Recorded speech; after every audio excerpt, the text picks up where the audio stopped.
Marketing and merchandising. Since the majority of the typical dealership's parts sales are via service department repair orders, the parts department's independent marketing and merchandising effort is therefore focused mainly on wholesale and counter retail sales. To succeed in this fiercely contested and fragmented market, it will be essential to carefully research, understand, and then counter the marketing strategies and tactics of your main competitors. And the priorities associated with this effort is the essence of this chapter. Here's how we'll proceed. Evaluate the parts department's competitive position in the aftermarket. This is about competitor analysis. Then identify major competitors' parts marketing strategy, and the third is an element of the same. Define essential parts and accessories marketing and merchandising tactics. Strategies are those mission-critical actions that improve the dealership's performance. That's the overall focus of your department. Tactics are the actions you take to implement your business plan or your strategic plan. Then develop a parts marketing plan that fully exploits business opportunities. That starts with setting goals and objectives, and that really ties into the final learning outcome here. Forecast, budget, and manage financial and operational performance. Examining your market potential starts with answering these three questions. Who are our customers? What are the customers' needs, wants, and expectations? And what are their buying motives? And I guess who are our customers? If we are focusing on the wholesale and counter retail sales, they're wholesale customers, retail customers, and perhaps the new vehicle sales department for accessories. And we'll get to that as this discussion progresses. What are the customers' needs, wants, and expectations? We'll see as we progress. Different segments targeted will have different priorities and expectations. What are their buying motives? Well, certainly for the retail customers, generally recognized to be price, quality, and convenience. For the wholesale customers, there may be different expectations and priorities, and we'll discuss that as we are progressing. So, having examined the market potential, you need to determine who is the relevant competition. And the operational word here is relevant. They may not all compete with you directly. For example, the mass merchants here, Canadian Tire, Walmart, Costco, they're not really your customers. They're to the department store kind of a mass merchandisers, retail customers that buy specific smaller items usually. Warehouse distributors, yes, to the extent that their wholesale and retail could be direct competitors. UAPINAPA have all kinds of affiliated wholesalers and retailers. Unit Select, CarQuest, they have the same basic business model, so yes, they're relevant competition. Tire specialists, we hear some. OK Tire, Superior, Fountain Tire, Active Green, and Ross. Perhaps the tire stores also associated with a tire brand manufacturers, but certainly that's a key competitor to the tire business. Most manufacturers today have some kind of a factory-supported tire buying program, maybe drop ship directly to the dealership, but certainly they're relevant competition for a significant part of the business. Wholesalers, retailers, well, they directly compete for the wholesale business. Lordco out west, engine rebuilders, more or less largely in the east, PartSource, AC Delco. And we'll talk about some of their business strategies. And buying groups, they're usually member groups of wholesalers who pool their resources to increase their buying power and get better deals from the parts manufacturers. And Modern Sales Co-op is the largest order value Best Buy. Fill in the blanks in terms of who matters in your unique local market as local jobbers. And by the way, jobbers, quote unquote, are wholesalers or retailers who buy in bulk and sell in job lots. That's where the definition of jobbers comes from, or the name of jobbers come from. They buy in bulk and then sell in job lots to either retail customers or to garages, etc. Now, what are typical replacement parts offerings? And under that heading, you can see warehouse distributors and buying groups, affiliated wholesalers' competitive positioning. This is usually how they target segments of the market. First, value-priced parts. And these are the store's price leaders, which may include lower quality offshore sourced white box parts, as they tend to be called. And that's clearly the price leader as indicated here. Next is same as OE quality parts, and not uncommonly these are repackaged parts sourced from the same parts manufacturer that also supply the original equipment manufacturers, like Bosch. Maybe that's used in a lot of German vehicles, but Bosch also sells to the wholesale market or to jobbers or warehouse distributors. So they are indeed same as OE quality. And then there's a third category that's typically targeted by warehouse distributors and buying groups, better than OE quality parts. And I guess you can react to that and say nothing is better than OEM. Well, maybe. But this is how the traditional aftermarket pitches these products. And the category typically also includes high performance parts that are clearly premium parts, like Brembo brake parts and Koni shocks. And yeah, they are marketed as premium products. You can potentially be in the same business if you also sell performance accessories. To the dealer, probably two, and to the degree that you are involved in selling performance parts, 2 and 3 is probably the most relevant competition. That's who we have to evaluate to look at their relative strengths and weaknesses compared to ours. Now, how do we evaluate that? Well, you have a blank form of this competitive pricing survey here in the appendix of this chapter. And that would say select a definable parts or accessories line or group for the survey. Look at 6 potential competitors. You usually need to have a cross-section. And who are those competitors? Name of company, telephone number, person called. Do some, particularly if you're doing direct surveys, by talking to someone. And then average price, your price, the difference, and whatever other things. And particularly here, when you do some mystery shopping, do they recommend related parts? Do they ask for their sale? And these are key elements of how effective they are in selling.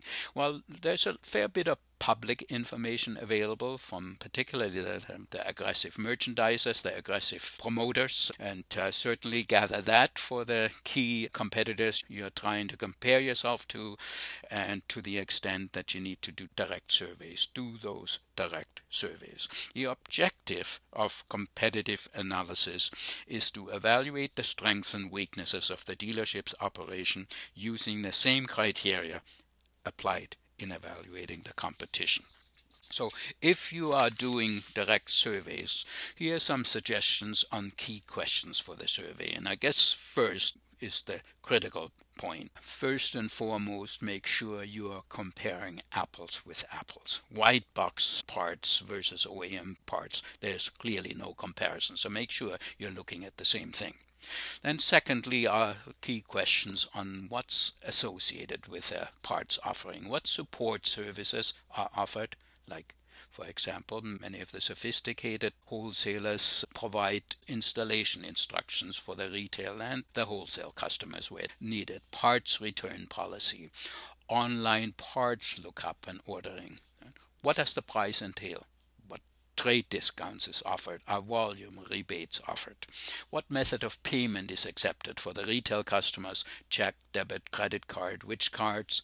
For the wholesale customers, credit policy, payment terms. These are clearly relevant. And what's the warranty? Time and kilometerage, parts and labor, or parts and or labor. And what are your business hours and delivery lead times, etc. So this determines really what am I competing against. Now, having said that, let's look at some competitive strategies, and I'll start off with a leader in the industry, with NAPA Autopro. And what you see here illustrates forcefully the major reason for the resurgence of the traditional aftermarket over the last few years. Look at what they offer in terms of marketing and communication: National Media Plan, Yellow Pages program, Google Places listing for North American warranty support, NAPA labor warranty program, 10-year 400,000 kilometer engine and driveline warranty, NAPA roadside assistance, NAPA store services, NAPA ProLink SE online parts, lookup and ordering, NAPA added value, 180-day labor reimbursement, national credit card transaction rates, group insurance, HR benefits, operational services, preventive maintenance program, customer satisfaction tracking, NAPA Promoter web CRM software, scheduled training, in other words, training support, advanced e-learning,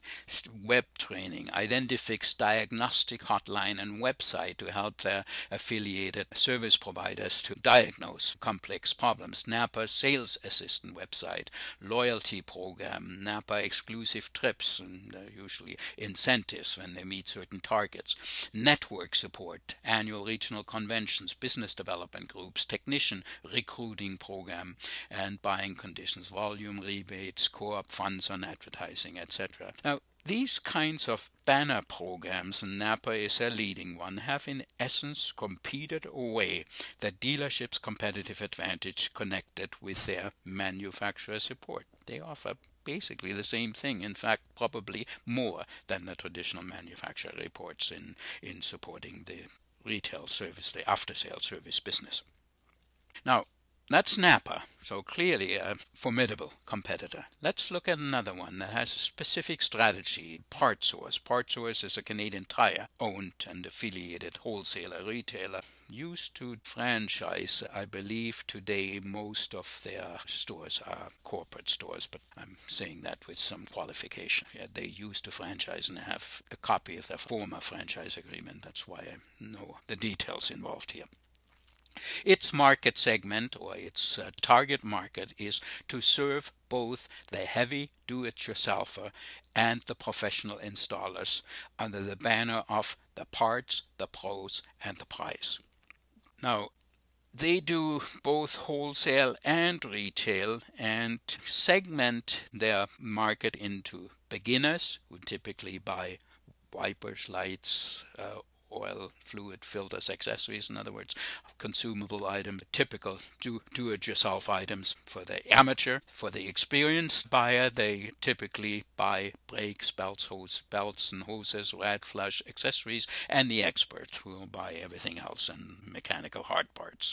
Its formation, I think, of PartSource, I'm told, was to preempt the opportunity for the US-based Pet Boys chain, which apparently has the same business model, to gain a foothold in Canada. When PartSource originally was formed, a lot of people asked the question, why does Canadian Tire need that? Don't they already have that in their Canadian Tire chain? Well, that was, I was given to understand, the key reason.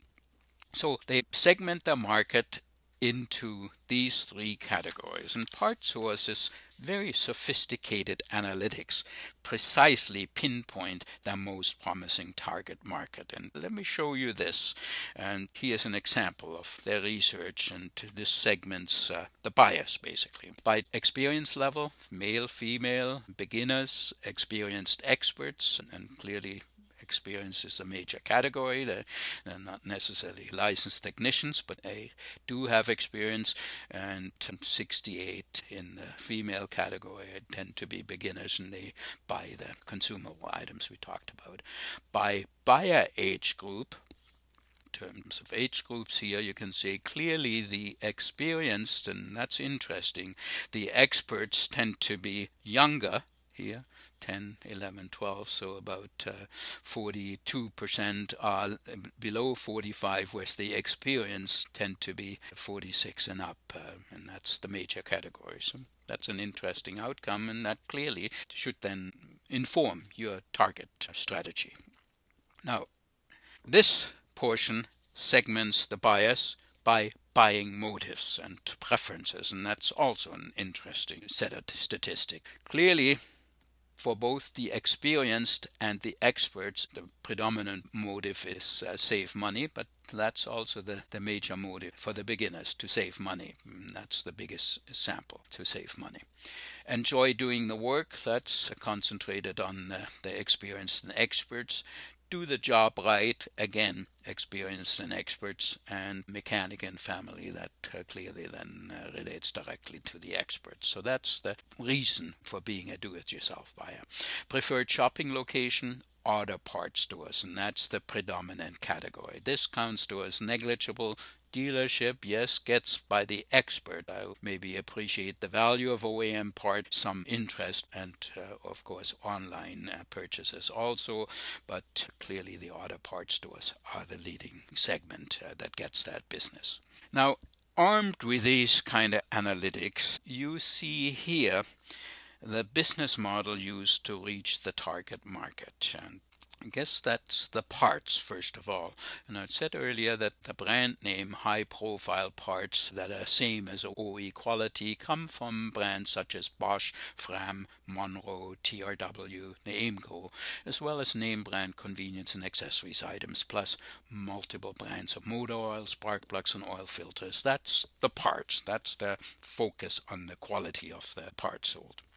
The pros, and the pros talks about their staff, their counter staff, their store owners or store managers are usually that in fact was one of the requirements in the franchise agreement that I saw, either experienced auto parts professionals with a track record of being in the business, licensed technicians, or ASE, that's the U.S. Automotive Service Excellence Certification Program, professionals certified there. In other words, they expected their counter people to be technical experts who therefore can assist the serious do-it-yourselfer with their needs and perhaps make recommendations on installation processes, etc.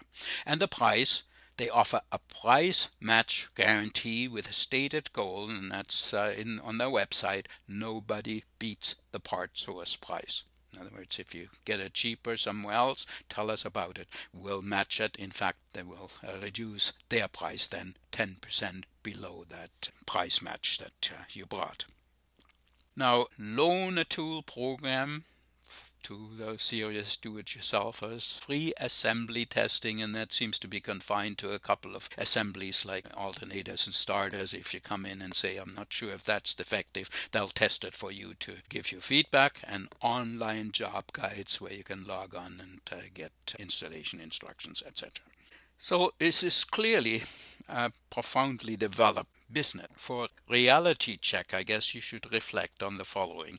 Can the dealership realistically compete with the best traditional aftermarket operators on their terms? We've looked at two prominent ones, NAPA and PartSource, and assuming that it has the resources to compete, can the dealership compete profitably? Because there's a lot being offered here. Okay, now let's look at something else. The 4 P's of marketing. I guess the 4 P's of marketing is, let me call it sheepishly, marketing 101. But putting it in there to say, do you see the parallel between marketing best practice, and I'll talk about that in a moment, and the PartSource business model? Haven't they exactly positioned themselves like that? Product, price, place, promotion. The 4 P's are that: product, OEM, same as OEM, value priced, better than OEM, price, what kind of discount structure, what credit terms, etc. Place, the term place, to have a P there is channels of distribution. This is how you take your product to the market, which may be online buying, it may be delivery methods that allow you to speed up delivery, etc. But that's all part of place. And then promotion, certainly the high profile jobbers and wholesalers and retailers, they are quite visible in their advertising and promotion. Now, let's look at how you translate then this 4 P's of marketing and the kind of marketing 101 concepts into developing a market plan. And it starts with answering these 2 questions. What do we have to sell, and how do we take it to the market? And after answering these 2 questions, the parts department's revenue mix or sales mix poses the additional reality check that I alluded to right at the outset. If the service department typically takes the promotional and sales lead on parts and accessories built on customer pay, warranty, and internal repair orders, that really just leaves the parts department then with over-the-counter retail sales and wholesale sales as its independent focus. Perhaps add to over-counter retail and wholesale the accessories business that may be also over-the-counter or maybe directly coordinated with a new vehicle sales department to accessorize vehicles on the showroom floor. Now, so let's start then with over-the-counter retail sales, and that's this slide. These are recognized, these three: convenience, quality, and price, as the major dominant consumer buying motives. Now, key questions. Which of these do you usually see emphasized in merchandising material? I guess price. Price is usually the one. Why? Well, it is the easiest to convey in the material. Convenience and quality usually have to be experienced to be credible. But they are crucial differentiators. Critical differentiator. The reality is, if you don't manage to differentiate your marketing offer, you end up competing on price. And that, we know, is a mug's game, eroding everyone's profitability ultimately, because everybody competes away everyone else's profit. So be sure to appreciate this caution when targeting expanded counter retail sales. This is one of the prominent areas where the operating as a cohesive team admonitions emphasized in the Chapter 7 discussion come into play. When aggressively promoting counter retail sales to potential DIY buyers, you run the risk of competing with the service department's installed service business. And where the parts department pursues a retail direct marketing strategy, open communication between parts and service is essential to minimize that risk. In other words, don't end up going to war with each other about you messing around with my business. Third, time-honored strategies to focus on the counter retail business, promoting the value of OEM quality parts. Related selling, and we talked about that when we looked at dealership management system reports, the memos on file. These memos are when you bring up a part number on the screen, this part should be sold with this related part, etc. Make sure that you have good data on potential related selling packages and bundles, and catering to the impulse buyer. And that usually focuses on merchandising displays and perhaps some of your non-automotive merchandise offerings that say, oh, I didn't know you had that, and that's a classic impulse buy. Okay, that's over-the-counter retail sales. I mentioned a moment ago about accessories, and particularly accessories as a profit center is a realistic potential. So let's look at first over-the-counter retail accessories, like what I call here cash and carry types of accessories. So general parts, jumper cables, highway first aid kits, fire extinguishers, air fresheners, flashlight, tire gauges, chamois. That's clearly the kind of consumer items. Electronics, iPod adapter, keyless entry, audio system, accessories, navigation system, Bluetooth functionality, remote engine starter, rear parking sensors. Perhaps some of the electronic gift items today are increasingly standard equipment, particularly at higher-end products, but certainly if not, these are considered key cash and carry items. And on the interior, exterior accessories, chrome accessories, tool sets, performance products, exhaust, performance exhausts and spoilers and things like that, floor mats, seat covers, cargo box, tray net, gift certificates.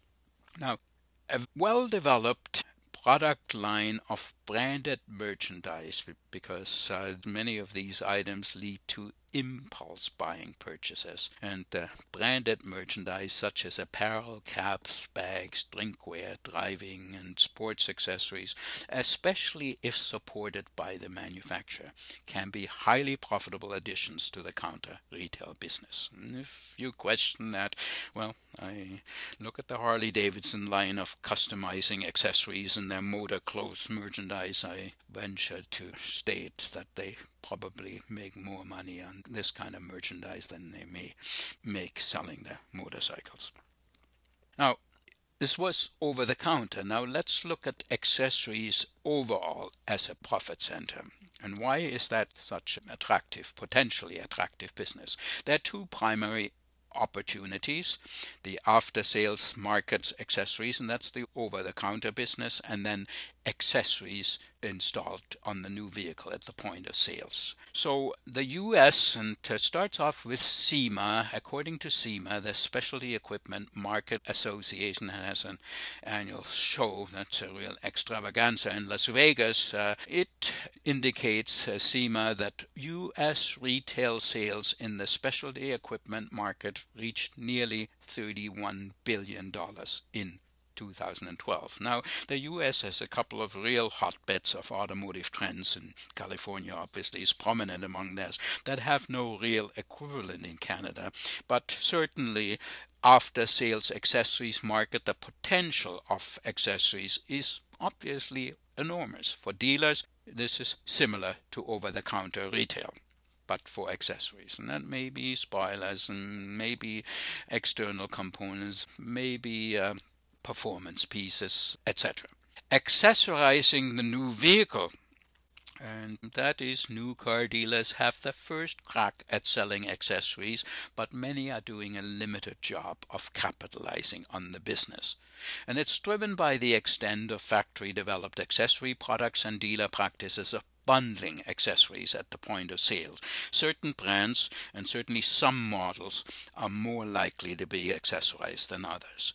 But here the potential is also considerable. Yet many dealers leave much of this potential on the table. They're just not involved in it. And how big is that potential business? Well, Merit's research in its Canadian new vehicle customer behavioral study identifies the nature and size of the opportunity. And this is a study. The study is a couple of years old because they don't do it exactly the same way anymore today. So the statistics that I'm using here are no longer available. So the figures involved here that I'm showing you could even be more substantial now. And that is the first. Here are the percent purchasing aftermarket accessories at the point of sales by model segments. You can see the clear leader is large pickups, and we'll show you in a moment what's involved here. Then small pickups, then large utilities, and then luxury SUV, intermediate SUV, then sports and compact SUV. That's the breakdown, and you can see clearly here pickup and large utility vehicle owners tend to accessorize and personalize their vehicles the most in Canada. That's an overall statistic by segment. Now, how much do they spend? This is the proportion. How much do they spend? Look at luxury sports cars, luxury high cars. Almost $6,000 in accessories, $3,500 for luxury SUV, $3,500 for large pickup, large utility, $2,250, $28 for luxury sports cars. So luxury owners tend to spend the most on the accessories they put on their vehicles. Look at the size of this. Okay, so that clearly indicates a potential target depending on what business you are in as a dealer. Now, it segments it by specific model segment. What are they buying? Large pickup. What do they buy? You see, bed liner, mat, box liner, running boards, mud flaps, bug deflectors, step tubes and side steps, tonneau cover, remote starter, box cover. So that clearly, you see that out in the road, that most large pickups have some of these accessories. So small pickup, what do they buy? Well, not quite as much as large pickups, but still bed liner, mat, box liner clearly is a major item. Others that large pickups also had hitches here and running boards and mud flaps. Okay, that's small pickups by segment. Now, large sports utility by segment is the next one. Look at mud flaps, bug deflectors, floor mats, remote starter, then running boards, TV, video, DVD, and again I caution you that's a couple of years old. Some of that is OEM equipment now. Visor, grill guard, navigation systems, probably too in many today OEM.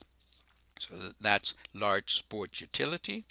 Then large luxury high-end. What do they buy by segment? Again, some of these items may now be included, like navigation system and xenon and halogen headlamps. They probably standard, and CD changer may be standard. But anyway, floor mats, winter tires, wheels, and rims. And note the importance of that to this particular segment. And then tinted windows and etc. And finally, luxury sports cars. What do they buy? Well, spoilers, clearly. That's one of the key items. And then mud flaps, snow tires, wheels, floor mats, tinted windows, locking hubs, and vehicle cover, because it may not get driven in the winter and get parked somewhere. Now, we've looked at the breakdown. First of all, what do they buy? Which cars get most accessorized? And for specific segments, what are they most likely to buy? Now, here's the business opportunity in terms of potential lost revenue. Dealers versus other. And dealer is the blue and versus others. And I guess in virtually all segments, and that's really the bottom line, dealers are being outperformed in terms of revenue dollars being lost to other distribution channels. 4,500 by the other distribution channels, and full-size pickup 3,305 for the dealer. Compact pickup, same. That's better here in compact passenger van. But again here, full-size sport utility, sports luxury, normal luxury, no. And then here again, small sports utility. So the dealer leaves a lot of money on the table. And this is the downside of a lack of commitment to the accessories business by dealers. The other channels are, quote unquote, eating their lunch. Now, final question in this survey, and that's also relevant: are you likely to buy accessories in the next 12 months? And that gives the dealer another crack at potentially an over-the-counter retail sale of accessories, or linking it to a service department installation. And you can see by category here, a high percentage of those who will buy accessories in the next 12 months are undecided about future accessory purchases, and it is really where follow-up and additional promotion has the potential to create an initial significant business. Now, the question is, why is that? Is the benefit selling weak at the time of new vehicle sales, or follow-up after the first oil change service or whatever? Well, I guess, what's the benefit selling? What are those benefits at point of sale accessory sales? And what are the benefits of concentrated OEM support of a complete accessories program and lineup? Well, here are the key benefits to factory sourced accessories. They're developed to be brand specific, meet OEM quality standards, and when installed with a new vehicle sale, carry the full manufacturer's warranty. Usually 3 years, 63 years, 80,000 kilometers. An aftermarket accessory is usually 12 months, maybe 20,000 kilometers. If it has a kilometer limit on it, typically it's just the 12 months. When purchasing the new vehicle fully accessorized, the customer can finance the accessory purchase with a deal, because that's bundled, so there isn't an additional outlay after having committed to a new vehicle sale to independent aftermarket installer. And many factory accessories, and that's a subtle one that a lot of people forget, can be added to the residual value of a leased vehicle, while aftermarket accessories usually cannot. Now, The final comment here, accessories will not become a true dealership profit center until the dealer principle actively supports it. This reality is widely observed in the field, when successful implementation of a strategy depends on interdepartmental cooperation. The leadership in making it happen inevitably needs to come from the top. And why is that? Well, there are all kinds of standard objections out there. And I spent a bit of time to accumulate 4 of them that I want to talk about next. And this and the next slide here are those standard new vehicle department objections. And I gathered them from blogs, from newsletters, and some candid conversations with new vehicle staff. And these are apparently typical. They're listed, followed by what I think is probably a pragmatic response that should help to overcome them. So let's look at them one by one. First, buying accessories from our local specialist lowers our cost and increases our gross profit. Come on, this argument parallels that of a used car department wanting to outsource reconditioning to a lower cost local garage. And that sometimes happens and usually gets shut down fairly quickly because it forgets that the sales department is not an empire unto itself, but a dealership profit center equally responsible for maximizing overall dealership profit and the profit that comes from installing and doing used vehicle reconditioning. So the same applies here. If I buy them from local specialist, I'm not buying it from our own parts department, therefore foregoing that profit. So that's a really short-sighted and kind of tunnel vision, basically, departmental tunnel vision. Second one, adding too much cost to the new vehicle MSRP will just result in losing the sales. There's too much there. Well, okay, that may be realistic. Then one way to pursue that is a tactic of ordering 2 or more exactly alike vehicles and install accessories on one and not the other. That truck with a bedline and whatever. If the customer wants one without the accessories, well, show the one that's not preloaded. But start off with always showing the preloaded vehicle first. That's clearly just sales tactics and effective selling. There's the opportunity there. The third objection, preloading cars with accessories will just result in us giving away the accessories. Come on, which self-respecting salesperson gives away gross profit? Isn't this just a red herring? You don't give away the gross profit in the car. Why would you give it away on the accessories unless you consider accessories of no value? I mean, really. You don't give away the gross profit, and clearly that has to be part of the overall deal as we are bundling it. And 4, bundling all of this stuff with a sale will just reinforce in the customer's mind the perception that you're trying to hard sell, and that may be a valid objection, but new vehicle customers are clearly buying loads of accessories, 31 billion or 32 billion in the US according to SEMA. So this attitude views the accessories business as a passive sale, not as a profit opportunity to be promoted and to be pursued. And I guess my final comment here, F&I salesperson wouldn't last very long in the dealership with this kind of attitude. Well, that's where really the additional gross profit is made. So that same attitude should prevail among the salespeople to ensure that accessories are promoted properly. I'll leave it at that for accessories. Now, what about the parts wholesale business? Let's look at some of the issues associated with a wholesale business. It starts off again with answering some questions. Who are our wholesale customers? And 2, what is important to them? And I'll look in a moment at some of them. Now, if we accept that the dealership will compete most directly in the same as OE quality segment, then certainly these 4 major categories of accounts are our key wholesale customer. General garages, collision repair shops, fleets, and new and used vehicle dealers, other dealers that buy from us directly. Okay, so let's assume that is the case. Now, what is important to them? Well, general garages, their main concerns tend to be price and speed of delivery, and I'll come to that in a moment in the next slide. By supporting them with diagnostic and repair information, PartSource clearly does that, and with special tools, PartSource does that, and equipment where appropriate, you have the opportunity to turn them into committed regular customers. Collision repair shops will buy their parts as needed. They tend to be concerned with quick service. They want the parts now as soon as they got approval from the insurance company to go ahead with a repair, so good availability is essential to them.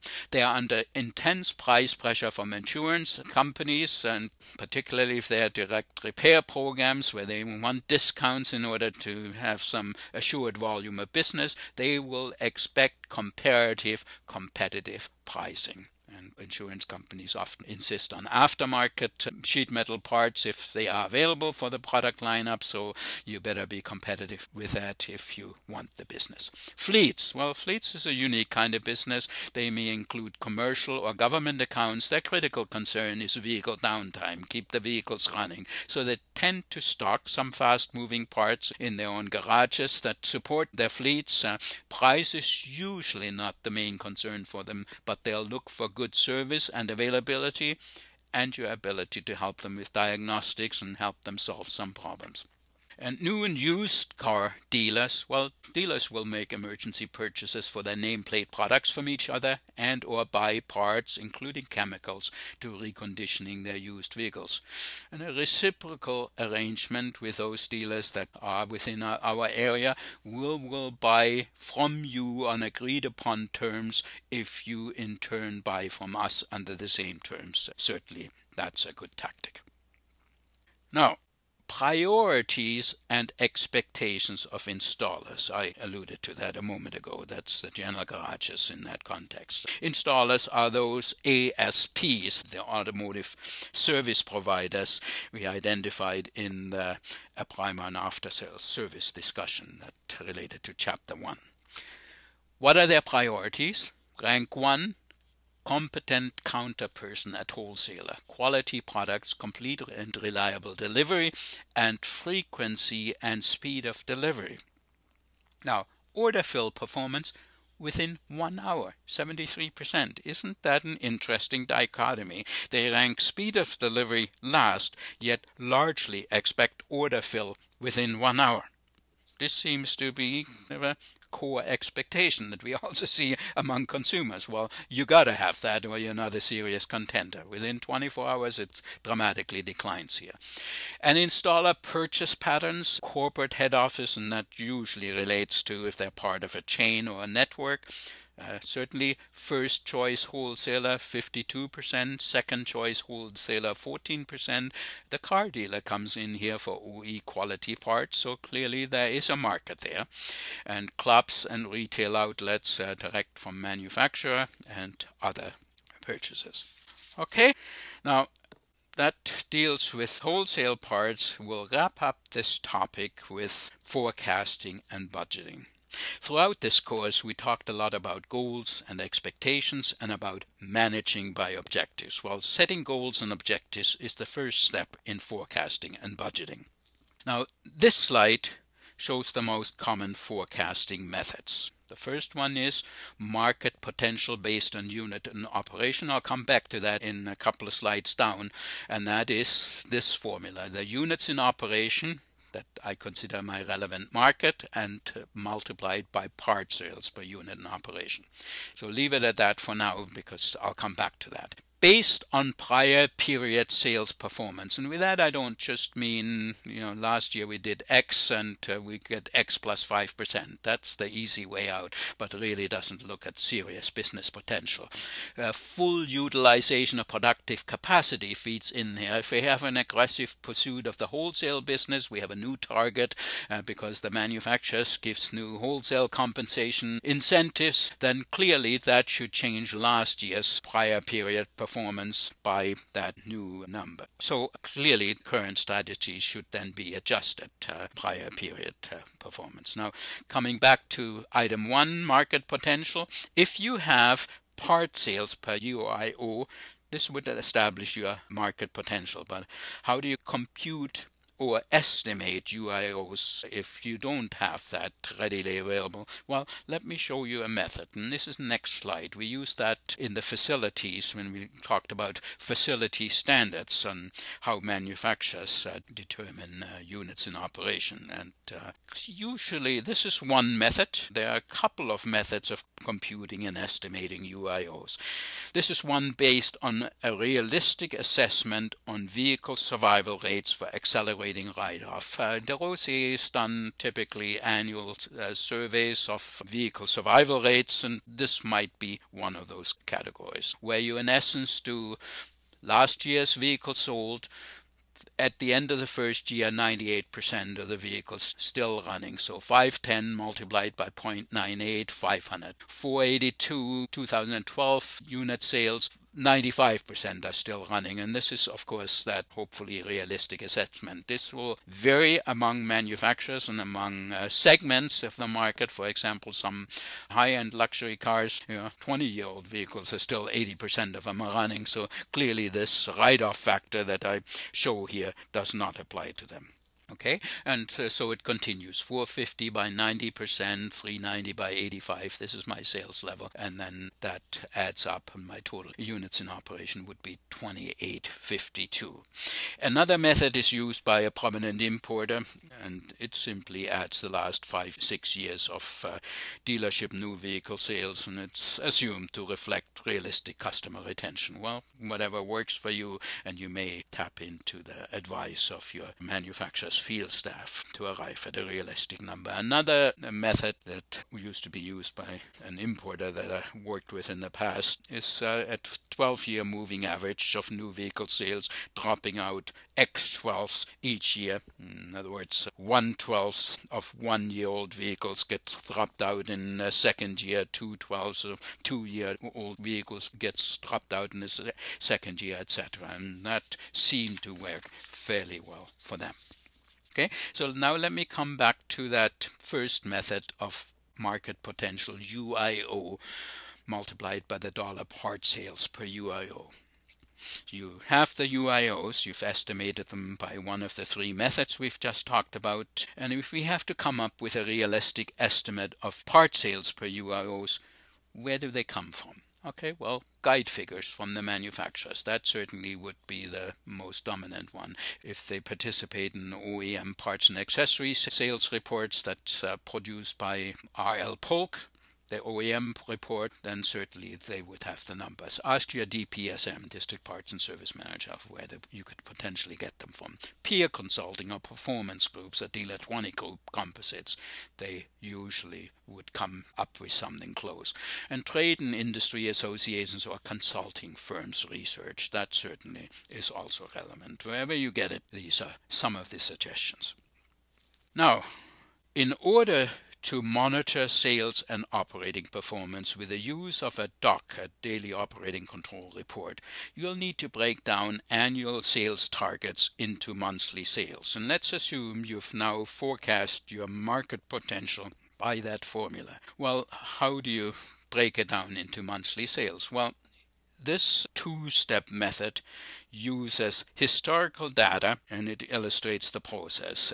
3 years of data is considered a minimum, although the more the better, and particularly if there's a very significant trend, then you may use 3 years data. And this looks at actual sales for the 12 months period for the last 3 years, and I'm using 3 years here, but again, I say the more the better.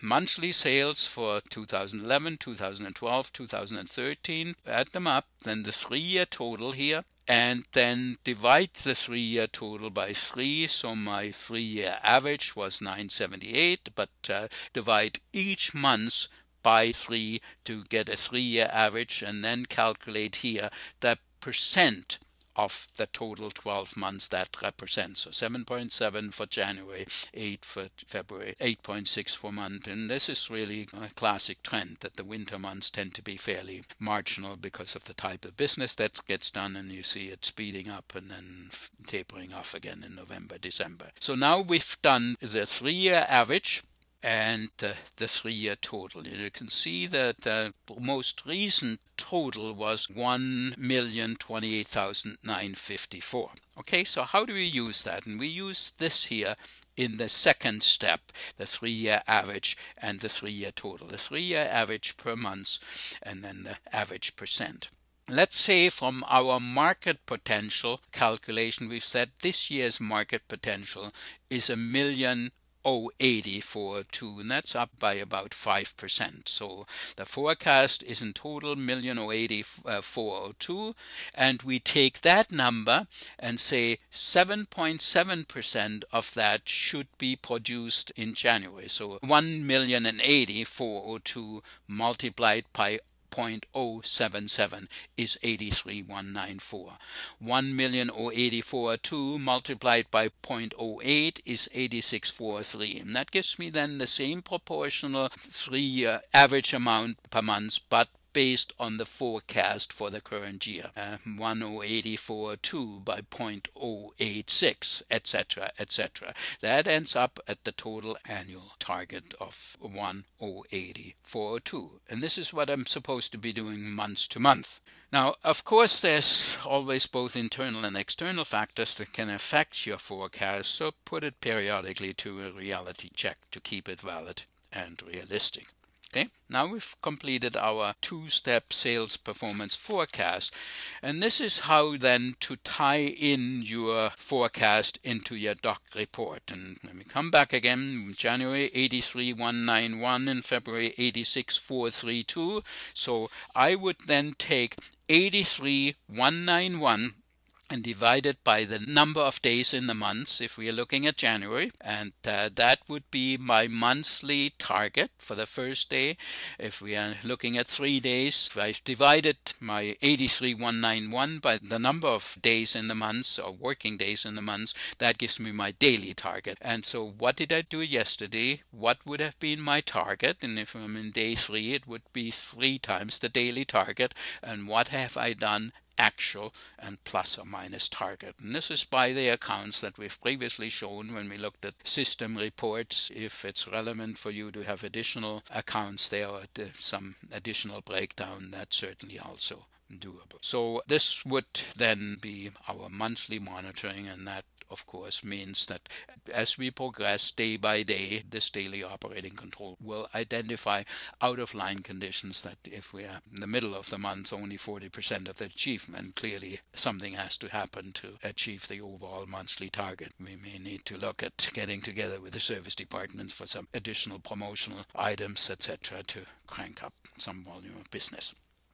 Okay, this completes the full content of the Parts and Accessories Management course. In fact, this was the final chapter. So let me conclude by wishing you happy financial and operations analysis, happy performance monitoring and managing, and not the least, happy selling. So, bonne chance.